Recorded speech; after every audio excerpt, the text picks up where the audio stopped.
दुनिया में इतने सारे देश हैं, पर भगवान ने जब भी अवतार लिया या आगे लेंगे तो उन्होंने इसके लिए भारत को ही क्यों चुना?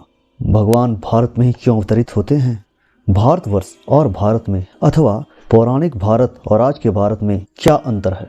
इस तरह का सवाल कभी न कभी आपके मन में जरूर आया होगा। तो शास्त्र क्या कहता है इन सब के बारे में, चलिए इनकी सत्यता की खोज करते हैं। नमस्कार दोस्तों, जय श्री राम। आप देख रहे हैं सत्य की खोज। इस चैनल को लाइक कीजिए, सब्सक्राइब कीजिए और पसंद आए तो शेयर जरूर कीजिएगा।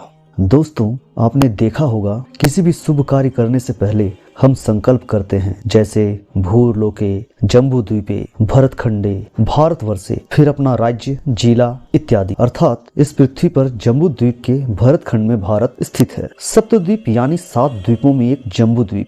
भागवत महापुराण अनुसार जम्बू यानी जामुन, जामुन के पेड़ों की बहुलता के कारण इसका नाम जम्बूद्वीप पड़ा। इसका क्षेत्रफल 1,00,000 योजन था। विद्वानों के अनुसार इसके क्षेत्रफल में भेद है। कोई कहता है इसका क्षेत्रफल लगभग 8 लाख किलोमीटर होता है, कोई कहता है 4.5 अरब वर्ग किलोमीटर होता है।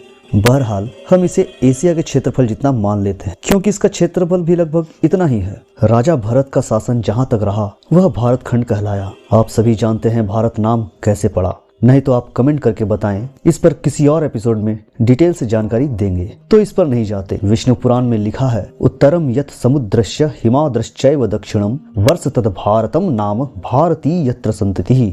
अर्थात समुद्र के उत्तर से लेकर हिमालय के दक्षिण में जो देश है वही भारत है और यहाँ के लोगों को भारतीय कहते हैं। अब भौगोलिक स्थिति कभी एक सा नहीं रहा, हमेशा बदलता रहा है। इसके कई कारण हैं। द्वीपों का विभाजन, विदेशी आक्रांताओं का चढ़ाई करना, नए देशों का निर्माण होना इत्यादि। तब का भारतवर्ष आज के भारत से कहीं विशाल हुआ करता था। इसका विस्तार कई देशों तक था, जिसे हम अखंड भारत कहते हैं।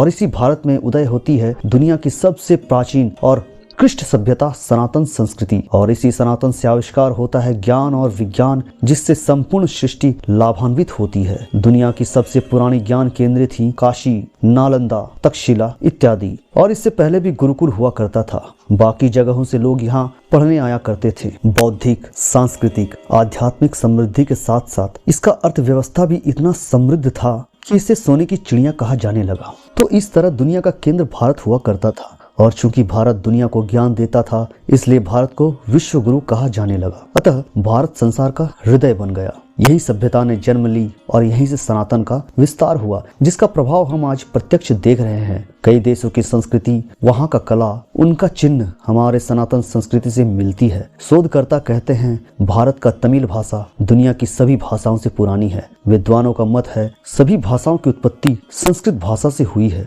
जो कि ब्राह्मी लिपि में है, जिसे देव भाषा कहते हैं, यानी देवताओं की भाषा। आज सभी प्रमुख लिपि में संस्कृत उपलब्ध है। हमारे संपूर्ण वेद, पुराण, शास्त्र संस्कृत में ही लिखा है। अतः संस्कृत सभी भाषाओं की जननी है। आज भी कई देशों में हजारों साल पुराना मंदिर स्थित है। खुदाई के वक्त देवी देवताओं की पौराणिक मूर्तियां, शिल्प, कलाकृति का मिलना यह दर्शाता है कि सनातन का प्रभाव पूरी दुनिया में था। आज भारत पुनः अपना खोया गौरव प्राप्त करने को अग्रसर है। आज सनातन का प्रभाव पूरी दुनिया में बढ़ रहा है। यहाँ तक कि इस्लामिक और ईसाई देशों के लोग भी इसे अपना रहे हैं। बड़े बड़े मंदिरों का निर्माण हो रहा है। हरे कृष्ण मूवमेंट चलाया जा रहा है। भगवत प्रेम में लोग सड़कों और गलियों में भजन कीर्तन करते हुए झूम रहे हैं।